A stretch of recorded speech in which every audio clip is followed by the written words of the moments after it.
ان کی بہن کو بھیجا گیا کہ نگہبانی کرو. دریا کے ساتھ ساتھ ان کی بہن جا رہی ہیں، موسیٰ علیہ السلام کی بہن، وہ ٹیڑھی نظر سے نظر رکھیں گی کہ کہیں موسیٰ علیہ السلام ٹھیک ہیں، کہیں الٹ تو نہیں گئی، یا نظر رکھیں کہ کہاں پہنچ رہے ہیں، کس کے گھر گئے، کیا ہو رہا ہے. اس تدبیر سے ہم نے تجھے پھر تیری ماں کے پاس پہنچا دیا. اللہ تعالیٰ بڑا شارٹ کر کے بتا رہے ہیں یہاں پہ موسیٰ علیہ السلام کو، کیونکہ ابھی صرف ان کو تسلی دینی ہے کہ آپ کو کہاں بچایا میں نے. اور ہمیں پتہ ہے یہ بڑی ڈیٹیل میں جب ارد گرد سپاہیوں کی آوازیں آنے شروع ہو گئی تھیں، تب اللہ تعالیٰ نے کہا تھا کہ اس وقت سب سے پہلا حکم یہ ہوا تھا ان ارضعی، موسیٰ علیہ السلام کو دودھ پلائیں. رب کا حکم ہو رہا ہے، ایک بچے کی جان بچانی ہے کہ ان کو فی الحال دودھ پلائیں، رو رہے ہیں، چپ ہوئے، باہر پتہ لگ جائے گا. 7ویں آسمان سے ہم نے اسی سورہ کے شروع میں پڑھا تھا نا، تنزیلا ممن خلق السماوات والارض، وہ جیسے سارے زمین و آسمان بنائے ہیں، وہ ایک عورت کو حکم دے رہا ہے کہ اپنے بچے کو دودھ پلاؤ. میری اور آپ کی زندگی میں اللہ تعالیٰ اتنے ہی انوالوڈ ہے، ورنہ ہمیں ہو گیا نا واقعہ، میں اور آپ بیٹھ کے کیوں ڈسکس کر رہے ہیں؟ کیونکہ رب کو فکر ہے کہ اچھا ادھر بیٹھو تم، میں نے تمہیں پیدا کیا، ایسے تھوڑی چھوڑ دوں گا. کل بھی ہم نے ڈسکس کیا تھا، جس سے بات کی جاتی ہے وہ اہم ہوتا ہے تو اس سے بات ہوتی ہے. جس کی فکر ہوتی ہے اسی کو بٹھا کے بات سمجھاتے ہیں. روڈ میں چلتے چلتے ہم کسی کا بھی ہاتھ پکڑ کے اس کو کہانیاں نہیں سناتے. جس سے رابطہ ہوتا ہے، جس کی فکر ہوتی ہے، اسی کو سمجھایا جاتا ہے. پھر آپ کی ماں کے پاس آپ کو واپس پہنچا دیا تاکہ آپ کی آنکھیں، ان کی آنکھیں ٹھنڈی ہو جائیں اور وہ غمگین نہ ہوں. ہم اکثر بہت ساری سچویشنز کے بارے میں کہتے ہیں کہ یہ ہو گیا تو میں مر جاؤں گی، یہ برداشت نہیں ہوگا. اور صرف بولتے نہیں ہیں، اس کا تو تھاٹ بھی ہمیں ڈراتا ہے. خدا نہ خواستہ خاص طور پہ کسی پیارے کی فوتگی، کوئی پیارا چھوڑ نہ جائے، ہمیں لگتا ہے کہ یہ ہو گیا تو برداشت سے باہر ہے. اور ہم دیکھتے ہیں کہ وہ ہو جاتا ہے، اتنا بڑا نقصان، اتنی بڑی تکلیف آ جاتی ہے اور ہم زندہ سلامت گھوم رہے ہوتے ہیں. ہم پہلے جھوٹ نہیں بول رہے تھے کہ یہ ہو گیا تو سہ نہیں پائیں گے، بعد میں کسی نے دل پکڑ لیا تھا. وہ جو دلوں میں محبت اور رعب اور نفرت اور غنی کرنے کا اختیار رکھتا ہے، وہ دل پکڑ لیتا ہوتا ہے. موسیٰ علیہ السلام کی امی نے جب موسیٰ علیہ السلام کو ڈال دیا نا پانی میں، تو اللہ تعالیٰ قرآن پاک میں کہتے ہیں وَأَصْبَحَ فُؤَادُ أُمِّ مُوسَىٰ فَارِغًا. قلب ہے، دل کا ایک نام ہے قلب، ایک نام ہے فؤاد. فؤاد کہتے ہیں جب آپ اپنے دیکھیں سجی وغیرہ کو، گوشت کو آگ کے اوپر رکھتے ہیں، تو اللہ تعالیٰ کہتے ہیں کہ ان کا دل، ان کا اس ٹائم دل نہیں تھا، قلب نہیں تھا. قلب ابھی میرا اور آپ کا قلب ہے. ابھی ہم الحمدللہ اچھی سچویشن میں بیٹھے ہوئے ہیں. جب شدید خوف ہو یا شدید غم ہو، تب وہ جو دل جل رہا ہوتا ہے نا، اللہ تعالیٰ کہہ رہے ہیں ان کا دل بھٹی پہ تپ رہا تھا. موسیٰ فارغہ، ایمپٹی ہونے لگا تھا، بالکل خالی. اور وہ بالکل چلانے لگی تھی کہ اپنا راز ظاہر کر دیتی. لولا، اگر، اربتنا علی قلبی، اگر ہم ان کا دل پکڑ نہ لیتے، تھام نہ لیتے، اس کو مضبوط نہ کر دیتے. اور اربتنا کے بعد پھر قلبی بولا، اب وہ قلب ہو گیا، اب اللہ نے پکڑ لیا، اب اللہ نے اس کو حوصلہ دے دیا. اللہ تعالیٰ ہمیں سب کو پتہ ہے ٹوٹے دل کے ساتھ ہوتے ہیں. کیوں ہوتے ہیں؟ کیونکہ اگر نہیں ہوں گے تو وہ سہ نہیں سکے گا. وہ واقعی سچ کہہ رہا تھا جب وہ کہہ رہا تھا کہ برداشت نہیں ہوگا، میں مر جاؤں گا. اللہ تعالیٰ پچھلے دنوں میں نے کہیں لکھا ہوا پڑا تھا، اللہ تعالیٰ کہتے ہیں اگر میں ٹوٹے ہوئے دل کے ساتھ نہ ہوں تو وہ ختم ہو جائیں. ٹوٹے ہوئے دلوں کے ساتھ نہ ہوں تو وہ ختم ہو جائیں. تو اللہ تعالیٰ تو میری اور آپ کی زندگی میں ہمارے ایموشنز تک کو انٹروین کر رہے ہوتے ہیں کہ اچھا ابھی اس کو حوصلہ کیسے دینا. ہم نے تو دیکھا ہے اپنی زندگی میں جب ضرورت سے زیادہ تکلیف آ جاتی ہے نا، کبھی کبھی اللہ تعالیٰ آپ کا دل پتھر کر دیتے ہیں. اب کچھ محسوس نہیں ہو رہا، اب آپ کو فرق ہی نہیں پڑتا کہ سامنے والے انسان بھی ہیں کہ نہیں ہیں. ہو سکتا ہے اس دور میں کبھی کبھی ہم دیکھتے ہیں جب لوگوں کے رویے لہجے کڑوے ہو جاتے ہیں. اگر ارد گرد والے سمجھ سکتے ہیں تو وہ سمجھتے ہیں کہ ہاں یہ تکلیف میں ہے. کیوں ہوتا ہے؟ اللہ تعالیٰ اس لمحے کے لیے، بڑی سادی سی بات ہے، آپ نے پتہ نہیں کسی کو دیکھا ہے کہ نہیں، جب شدید صدمہ پہنچتا ہے تو انسان بے ہوش ہو جاتا ہے. میں نے دیکھا ہے ایک آنٹی کو ڈراموں میں، تو وہ کیسے دکھاتے ہیں کہ آپ بڑے سیٹل ہو کے بے ہوش ہوتے ہیں، سامنے آنکھوں کے تو 1 سیکنڈ کے 1000ویں حصے میں وہ بالکل فرش تھا اور اس کے اوپر یوں گریں، کیونکہ ان کے بیٹے کو انہوں نے دیکھا یہاں سے خون آ رہا تھا، چوٹ لگ گئی تھی، یوں دھڑام سے نیچے گری ہیں. اور سائنس کہتی ہے کہ دماغ اپنے آپ کو پروٹیکٹ کر رہا ہوتا ہے کہ اس ٹائم پہ کوئی ایسا دھچکا نہ لگ جائے خدا نہ خواستہ جس کی وجہ سے میموری لاس ہو جائے، دماغ کا کوئی دماغ کی وجہ سے پوری باڈی مفلوج ہو جائے، تو وہ اپنے آپ کو بچانے کے لیے فوراً بے ہوش ہو جاتے ہیں کہ دماغ اپنا سسٹم شٹ ڈاؤن بیسکلی کر دیتا ہے، جب خطرہ آ رہا ہے وہ بند کر دیتا ہے، ابھی نہیں۔ کتنی دفعہ بے ہوشی تو ہم دیکھ لیتے ہیں نا آنکھوں سے، کتنی دفعہ اللہ نے ہمارے دل پکڑ کے بند کیے ہوں گے کہ نہیں ابھی تم کچھ بھی محسوس نہیں کرو گے، کوئی بات نہیں، تمہیں لگ رہا ہے تم پتھر دل ہو گئے، ہم اپنے آپ سے بھی کہتے ہیں میں بڑی پتھر دل ہو گئی، اس ٹائم اللہ کو دیکھنا ہوتا ہے کہ یہ اللہ تعالیٰ نے ہی کیا ہے۔ پھر تھوڑا عرصہ ہوتا ہے جب اللہ تعالیٰ کو لگتا ہے اب یہ جھیل سکتا ہے، پھر واپس جیسے انسان بے ہوشی سے واپس ہوش میں آ جاتا ہے، پھر آہستہ آہستہ وہ والا غم سہنا ہوتا ہے۔ آپ میں سے اکثر لوگوں کو کندھوں، مجھے بھی ہے، ہوتا تھا الحمدللہ تھوڑا بہتر ہے، کندھوں میں پرابلم آ جاتی ہے، 5 منٹ بھی آپ ایسے بیٹھ نہیں سکتے، بیک میں پرابلم آ گئی ہے، ہاتھ پاؤں جل رہے ہیں۔ سائنس کہتی ہے کہ بیماری غم کے علاوہ کچھ بھی نہیں ہے، یہ جو غم ہے نا یہ جاتا ہے باڈی کے الگ الگ حصوں میں اور وہاں پہ کینسر بھی بن جاتا ہے اور 1000 طرح کی اور بیماریاں بن جاتی ہیں۔ سوال یہ ہے کہ جاتا کیوں ہے؟ دماغ کو اللہ تعالیٰ نے ایسا بنایا ہے کہ جب اس پہ ضرورت سے زیادہ بوجھ پڑتا ہے نا، جیسے اگر اس ٹیبل کے اوپر، یہ تو بڑا مضبوط سا ہے، ایک پلاسٹک کا ٹیبل ہے، اس میں میں نے بہت 1000 کتاب رکھ دی ہے اور اب مجھے پتا ہے وہ ٹوٹ جائے گا، تو آدھی کتابیں شفٹ کر دو۔ دماغ پہ جب ضرورت سے زیادہ غم پڑتا ہے، ضرورت سے زیادہ پریشانی آتی ہے، اور وہ مختلف طرح کی ہو سکتی ہے، وہ سیلف کریٹیک بھی ہو سکتا ہے، اور یہ عورتوں میں سب سے زیادہ مسئلہ ہوتا ہے کہ وہ اپنے آپ سے راضی نہیں ہوتی کہ میں بہتر کر سکتی تھی، میں ایک بہتر ماں بن سکتی تھی، میں زیادہ اچھا سیکھ سکتی تھی، میں یہ بھی کر سکتی تھی۔ اور جو سیلف کریٹیک ہوتے ہیں نا کہ راضی نہیں ہونا، وہ باڈی دماغ نے سارا کچھ اپنے پاس رکھا تو وہ کام کیسے کرے، وہ سانس کیسے چلائے، وہ دل کی دھڑکن کیسے چلائے، وہ ہمیں روڈ پہ یہ کیسے بتائے کہ یہاں سے کراس کرنی ہے۔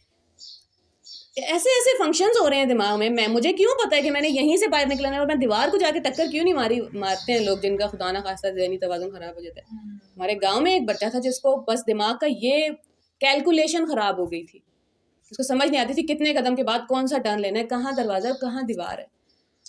تو وہ دماغ پھر کیا کرے گا، وہ ہینڈل نہیں کر سکے گا روز کے معاملات، اس نے کھانا بھی کھانا ہے، اس نے کھانا بنانا بھی ہے، اس نے کپڑے بھی دھونے ہیں، وہ کیسے کرے گا؟ وہ باڈی میں شفٹ کرنا شروع کر دیتا ہے، اس لیے ہاتھوں کی جلن، کندھوں میں پرابلمس، اور ہر جگہ الگ الگ طرح کا ٹراما ٹرانسفر ہوتا ہے۔ جو کندھوں میں ٹرانسفر ہوتا ہے وہ سیلف کرٹیک کا ہوتا ہے، اگر آپ اپنے آپ سے راضی نہیں ہیں اور ہر وقت اپنے آپ کو اپنے بارے میں کچھ نہ کچھ برا کہتے رہتے ہیں تو وہ یہاں کندھوں میں ٹرانسفر ہوتا ہے۔ پھر اس کو آہستہ آہستہ تھاٹ کے ذریعے حل کرنا ہوتا ہے، اپنے ساتھ بیٹھ کے اپنے آپ سے محبت کرنی ہوتی ہے، اپنے آپ سے راضی ہونا ہوتا ہے۔ بات بہت صاف ہے، جو اپنے آپ سے راضی نہیں ہے وہ اللہ سے راضی نہیں ہو سکتا۔ جو اپنے آپ سے محبت نہیں کرتا نہ اللہ سے محبت کر سکتا ہے، نہ اللہ کے بندوں سے محبت کر سکتا ہے۔ میرے پیالے میں جو ہے میں وہی بانٹوں گی نا۔ اگر میں نے وہ کانٹے صرف اپنے لیے ہی رکھے تھے کہ میں بری ہوں اور مجھ سے صحیح نہیں ہوا، تو اگر پھول ہیں ہی نہیں تو چاہے نہ چاہتے ہوئے بھی میں لوگوں میں کانٹے ہی بانٹتی پھروں گی۔ پھر مجھے اپنی برائیاں تو نظر آتی ہی ہیں، اب ہر کسی میں صرف برائیاں نظر آئیں گی۔ حالانکہ اسلام کے سٹینڈرڈ تو بڑے ہی کلیئر ہیں، اللہ تعالیٰ تو سب سے بہترین انسان سے اور سب سے بدترین انسان دونوں سے بات کر رہے ہوتے ہیں۔ کسی کو کہہ رہے ہیں اتنا تقوی اختیار کرو جتنا حق ہے تقوی اختیار کرنے کا، کسی کو کہہ رہے ہیں اتنا تقوی اختیار کرو جتنا کر سکتے ہو۔ رینج تو دیکھیں ذرا۔ تو اللہ تعالیٰ نا ہمارے ہر دن کے ہر معاملے میں انوالوڈ ہیں۔ امر اترتے ہیں آسمانوں سے، حکم اترتے ہیں آسمانوں سے۔ ہم پڑھ چکے ہیں کہ مصیبت بھی اترتی ہے آسمانوں سے، چاہے وہ بیماری ہے، چاہے وہ کوئی اور خدا نہ خواستہ مصیبت ہے، کوئی نقصان ہے، کسی کا بزنس میں نقصان ہو گیا۔ ڈاکٹر اسرار احمد کہا کرتے تھے آپ کو کسی نے اینٹ ماری ہے نا تو وہ لکھی ہوئی تھی، اس انسان سے آپ مڑ کے کہیں گے کہ یہ تو مجھے پڑھنی تھی، وہ اللہ کے ہاں لکھی ہوئی تھی، بس تم نے یہ کیا کہ اپنے ہاتھ میں گناہ کما لیا ہے۔ کسی کے ہاں چوری ہو گئی ہے، ایکسیڈنٹ ہوا ہے تو پوری گاڑی تباہ ہو گئی ہے، اتنا نقصان لکھا ہوا تھا۔ اب وہ گناہ کس نے اپنے ہاتھ کما لیے، اب وہ اپنے جیسے جادو کی وجہ سے ہم سوچتے ہیں کہ یہ جادو کی وجہ سے کیوں کسی کی جان چلی گئی، جانیں بھی چلی جاتی ہیں، تو جان تو اس کی جان نہیں تھی اس وقت میں، کسی اور نے گن سے گولی چلا دی ہے، اچھا چلو اب تم آ جاؤ۔ ہم نے پڑھا تھا نا کہ انا عرضنا الامانۃ، اللہ تعالیٰ کہہ رہے تھے بہت بڑی امانت دے رہا ہوں میں تمہیں۔ کون سی امانت؟ یا اللہ کہ تم فیصلہ کرو کیا کرنا ہے اور کیا نہیں کرنا، یہ میرا اختیار تھا، اپنے اختیار میں سے میں نے تمہیں ایک اختیار دے دیا کہ تم فیصلہ کرو. بہت بڑی امانت ہے. سوچیں تو صحیح, یہاں بیٹھے ہوئے ہم کسی کی جان بچا بھی سکتے ہیں اور 100 لوگوں کو مار بھی سکتے ہیں. ایک انسان کو یہ اختیار دے دیا, کتنی بڑی پاور ہے. اس کی وجہ سے نقصان بھی اتنا ہی بڑا ہے اور فائدہ بھی اتنا ہی بڑا ہے, جنت اور جہنم. ورنہ سمجھ نہیں آتی اگر پاور سمجھ نہیں آئے گی تو. وَاسْطَنَعْتُكَ لِنَفْسِي, موسیٰ علیہ السلام سے اللہ تعالیٰ کہہ رہے ہیں کہ میں نے آپ کو چن لیا ہے اپنے لیے. مزے کی بات ہے, ہم ایک دن ہم پڑھتے ہیں اپنے لیے ہوا اجتباکم, میں نے تمہیں چن لیا. اللہ تعالیٰ مجھ سے اور آپ سے کہہ رہے تھے چنے ہوئے لوگ ہی ہیں نا. یہاں پہ جتنے بھی لوگ ہیں ہمارے ارد گرد کے 40 گھروں کے, ہر انسان تو نہیں بیٹھا ہوا یہاں پہ. اللہ کرے سب بیٹھے, اللہ کرے سب کہیں نہ کہیں ہوں. قرآن جو ہے نا, میری ایک استاد ہے نمرہ احمد صاحبہ, وہ کہا کرتی ہیں قرآن صرف صادق اور امین پہ اترتا ہے. رسول صلی اللہ علیہ وسلم کا فرمان تھا نا, اترنے کا مطلب سننا نہیں ہے, وہ دل میں جب اترتا ہے وہ وہاں سچا ہونا ضروری ہے. اور ایک اور بات پرسنلی بھی, اور وہ بھی اکثر کہا کرتی تھی کہ سورہ ابراہیم ہم پڑھنے والے تھے تو انہوں نے کہا تھا ابراہیم علیہ السلام کی سنت قربانی ہے. اگر آپ کو اپنی زندگی میں قربانی چاہیے تو آج بیٹھے بیٹھے کچھ قربان کر دیں. پیسہ نہیں, کوئی ایسی چیز جو آپ کو پتہ ہے اللہ تعالیٰ کو پسند نہیں ہے اور میری زندگی کا حصہ ہے. اس میں کبھی کبھی مجھے پرسنلی کچھ ڈرامے چھوڑنے پڑے. ساری دنیا اگر مجھے بیٹھ کے کنونس کرتی نا کہ ڈرامہ دیکھنا حرام, اور کرتی تھی, میں تو مدرسے میں رہتی تھی تو کہتے ٹی وی ڈرامہ گانا سب حرام ہے. آپ گھر آ کے بیٹھتے اور آپ مدرسے کا بچہ ایسے ٹی وی دیکھتے جیسے پوری دنیا نہیں دیکھتی. 24 گھنٹے ٹی وی کے آگے بیٹھ, سر میں درد ہو رہا ہے پر ٹی وی دیکھنے. کیوں؟ کیونکہ اس کو کسی نے منع کیا تھا, بغیر وجہ بتائے, بغیر اللہ سمجھائے. کل میں نے, کیا خوبصورت بات ہے, آپ لوگ ابھی سب یہاں آئے ہیں, میں بھی طالب علم جو ہوتا ہے اس کے پاؤں کے نیچے فرشتے پر بچھاتے ہیں.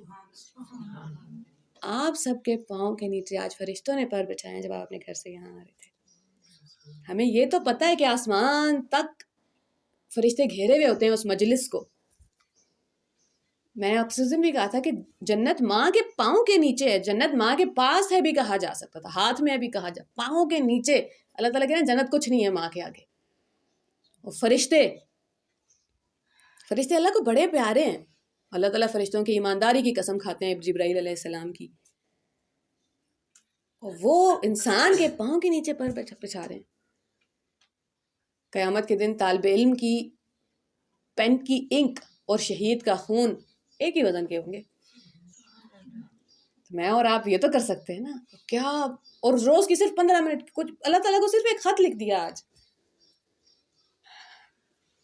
میں پچھلے دنوں سن رہی تھی کہ کچھ لوگ ہیں ہمارے خاندان میں بھی انہیں میں سے تھی, جو نماز صرف اس لیے نہیں پڑھتے کہ انہوں نے کچھ نمازیوں کو دیکھا ہے جو بہت اکھڑ مزاج ہیں. اور میں نے کل قرآن کھولا تو اللہ تعالیٰ کہتے قل لعبادی الذین آمنوا, رسول اللہ میرے بندوں سے کہہ دیجئے لیقیموا الصلاۃ, نماز پڑھا کریں.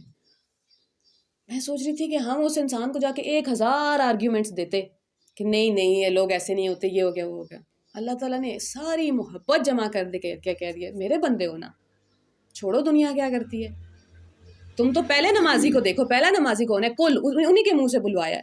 خود بھی کہہ سکتے تھے یا ایھا الذین آمنوا, ایمان والو نماز پڑھا کرو. لعبادی, میرے بندوں سے کہہ دیں. سب سے پہلے اس انسان کو اللہ نے بتایا میں تم سے پیار کرتا ہوں اس لیے نماز ہے, کیونکہ اس انسان کو لگ رہا ہے کوئی اوبلیگیشن ہے اور 5 ٹائم کھڑے ہو کے خدا نہ خواستہ ایکسرسائز کرنی ہے. نماز نا ہم سب سٹرگل کرتے ہیں اور ساری زندگی کرتے رہیں گے. کبھی کبھی دن آتے ہیں کہ ایسے اعلیٰ نماز ہوتی ہے, کبھی کبھی پڑھنے میں ہی دقت ہو رہی ہوتی ہے, ایسی ہی نیند آتی ہے, خاص طور پہ عشاء کی. پرسوں میں دعا کر دی اللہ تھوڑا نماز میں سکون آ جائے, نماز کیوں ایسے بھاگ کیوں رہے ہیں.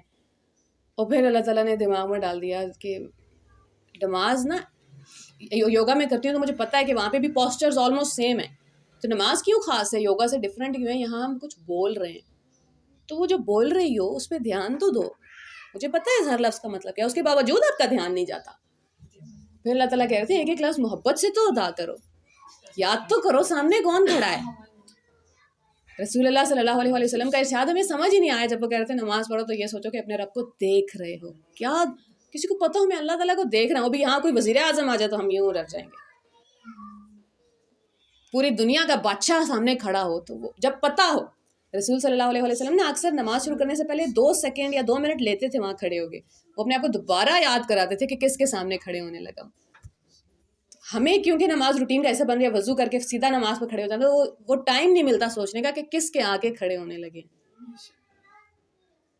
تو وہ میں پڑھ رہی تھی کہ کل عبادی الذین آمنوا لیقیموا الصلاۃ، میرے بندوں سے کہہ دو نماز پڑھا کریں.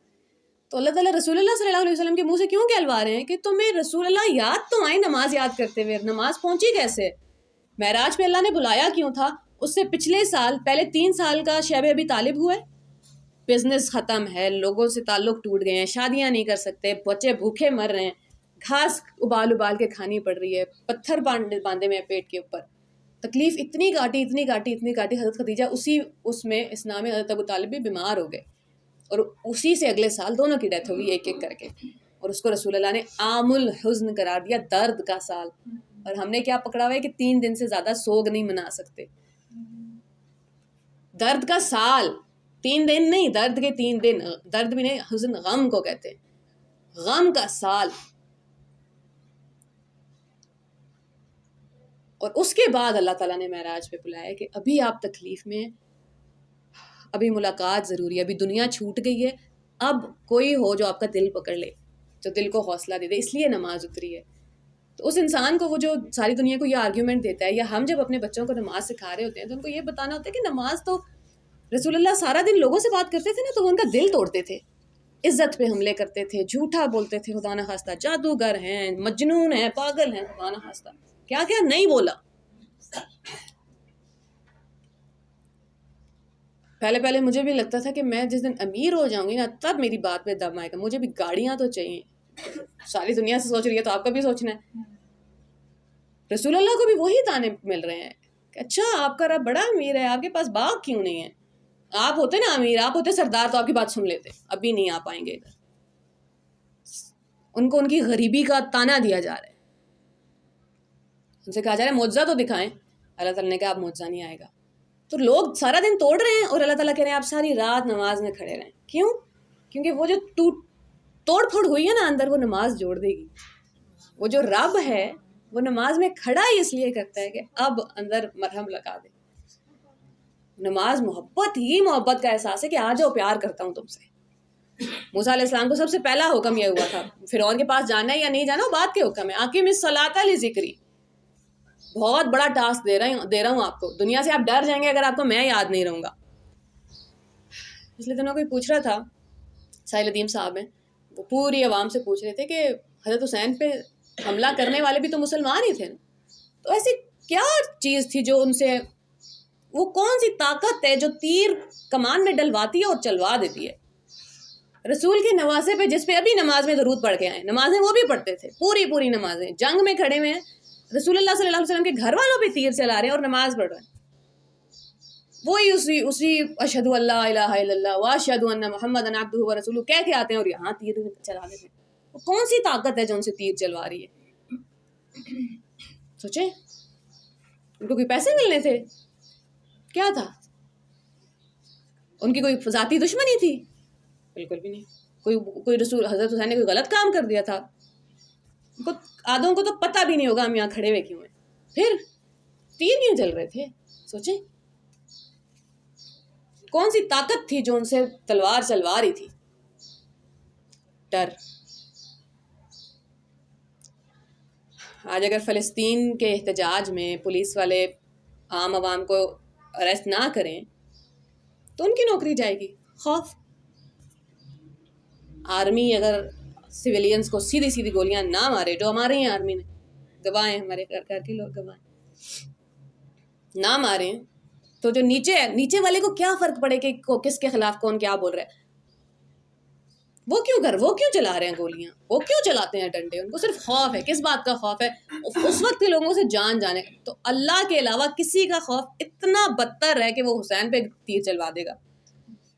اس لیے اللہ تعالیٰ نماز میں کھڑا کر کے بتاتے تھے. اس لیے شرک سب سے بڑا گناہ ہے. اس لیے اللہ تعالیٰ کہتے تھے تم لوگوں سے ڈرتے ہو، اللہ کا زیادہ حق ہے. واللہ احق ان تخشی، اس سے ڈرو. اس سے ڈر لو گے تو پھر کسی کا ڈر نہیں رہے گا. اذهبا الى فرعون انه طغى، جائیں فرعون کے پاس، وہ حد سے بڑھ رہا ہے. فقولا له، آپ دونوں اس سے بات کریں، قولا لینا، نرم بات، نرمی سے.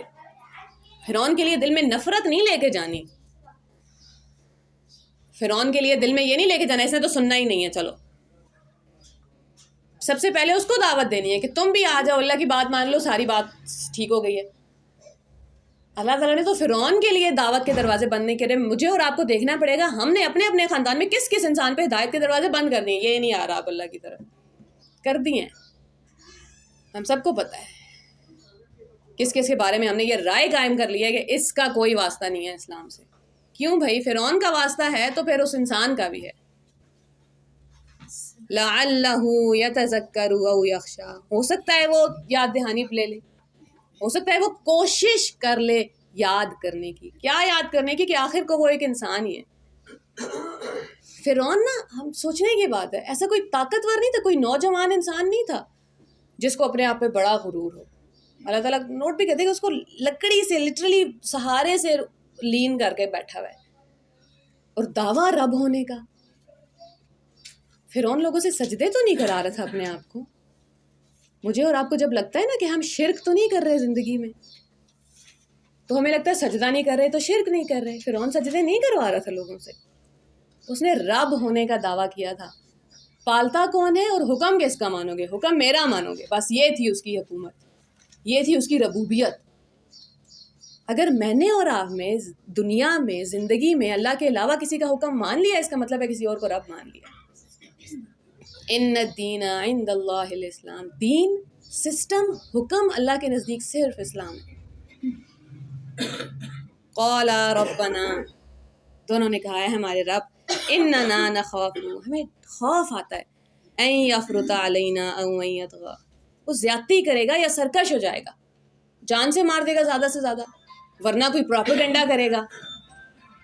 قال لا تخافا، اللہ تعالیٰ نے ارشاد فرمایا نہیں، ڈرو نہیں، خوف نہ کھاؤ، اننی معکما اسمع و ارا، بے شک میں تم دونوں کے ساتھ ہوں، سن رہا ہوں، دیکھ رہا ہوں۔ آج کا پوری جو ہم نے کہانی کی ہے نا، صرف اور صرف دلاسا ہے، توکل ہے۔ جو رب اتنے سے پانی کے حقیر قطرے سے لے کے یہاں تک لا کے کھڑا کر سکتا ہے، وہ اگلی زندگی بھی سنبھال لے گا، لیکن اس کے لیے توکل کرنا پڑے گا۔ توکل کس کو کہتے ہیں کہ اللہ تعالیٰ ہمیں اپنا فیوچر کا پلان بتائیں گے کہ یہ ہے، دیکھو یہ ہو رہا ہے، بھروسہ کر لو، نہیں اندھیرا ہے، نہیں پتا کیا ہو جائے گا، یا اللہ مجھے بس یہ پتا ہے کہ آپ ہیں اور جو ہوگا بہتر ہوگا۔ اس کا مطلب یہ بھی نہیں ہوگا کہ نقصان نہیں ہوگا، یہ دھیان میں رکھنا ضروری ہے۔ کبھی کبھی جب ہم اللہ کے سپرد معاملہ کرتے ہیں نا اور ہار جاتے ہیں، ہمیں لگتا ہے یا اللہ آپ کے سپرد کیا تھا پھر بھی ہار گئے۔ ہم نے اللہ کے سپرد معاملہ کیا تھا، جیت نہیں کی تھی۔ اللہ تعالیٰ کو کنڈیشنز تو لگا کے نہیں بتاتے نا، یا اللہ میں جیتنا چاہتا ہوں، اب آپ کے حوالے۔ جب اللہ کے حوالے کیا ہے تو اللہ آپ جنت میں ڈالیں یا دوزخ میں ڈالیں، میں راضی ہوں۔ وفا تو یہ ہوتی ہے نا۔ تو اللہ تعالیٰ کرے کہ ہماری زندگی میں وہ توکل آ جائے جو اللہ تعالیٰ موسیٰ علیہ السلام کو شروع سے بٹھا کے بتاتے ہیں، ٹھیک ہے موسیٰ آپ کی ساری باتیں مان لی ہیں، میں تو آپ کو تب سے حفاظت کر رہا ہوں جب آپ کو پتہ بھی نہیں تھا حفاظت ہوتی کیا ہے، اور میں نے ہتھیار کیا استعمال کیا، محبت، دلوں میں آپ کی محبت ڈال دی ہے۔ اللہ تعالیٰ ہمیں بھی کبھی کبھی ڈر لگتا ہوگا نا کیسے ہوگا کام، تو اللہ تعالیٰ نے مجھے اور آپ کو بتایا ہے میں تو وہاں ایکسیس رکھتا ہوں جہاں دنیا کے کسی انسان کو ایکسیس نہیں ہے۔ ساری دنیا اکٹھی ہو کے ایک انسان کو دوسرے سے محبت نہیں کرا سکتی، اور اللہ تعالیٰ نے فرعون کے دل میں موسیٰ علیہ السلام کی محبت ڈال دی۔ اپنا رب پہچانیں گے تو توکل آسان ہو جائے گا۔ قرآن بار بار کیوں کہتے ہیں وہ جس نے زمین و آسمان پیدا کیے، کہ زمین و آسمان دیکھو تو اس کی طاقت کا اندازہ تو رہے، اب توکل آسان ہو گیا ہے۔ اب مجھے پتا ہے جو بار بار بیچ سے درخت اگا سکتا ہے وہ بار بار میرا دل بھی زندہ کر سکتا ہے، وہ میرے بچوں کو بھی 10 دفعہ بھٹک گئے ہیں پھر ہدایت دے سکتا ہے۔ توکل جان کے آتا ہے نا، محبت بھی تبھی ہوتی ہے جب ہم پہچانیں گے، بھروسہ بھی تبھی کریں گے جب پہچانیں گے۔ تو اللہ تعالیٰ کرے کہ ہمیں اللہ تعالیٰ کی ذات پہ بھروسہ ہو جائے، اپنی پوری زندگی آگے کی ساری پریشانی اللہ کے حوالے کر دیں۔ اللہ آج تک آپ نے دیکھا ہے، آگے بھی آپ دیکھ لیں گے، بس یہ کرنا ہے اللہ کہ ہمیں ہارنے نہ دینا قیامت والے دن۔ حضرت عمر اللہ تعالیٰ سے دعا کرتے تھے نا، یا اللہ اگر آپ نے مجھے اچھے لوگوں میں لکھا ہوا ہے نیک لوگوں میں تو لکھا رہنے دیں، لیکن اگر میں برے لوگوں میں شمار ہوتا ہوں تو آپ پلیز اس کو بدل دیں۔ تو بس یہ ایک دعا اللہ سے ہمیشہ مانگے، اللہ قیامت کے دن کی شرمندگی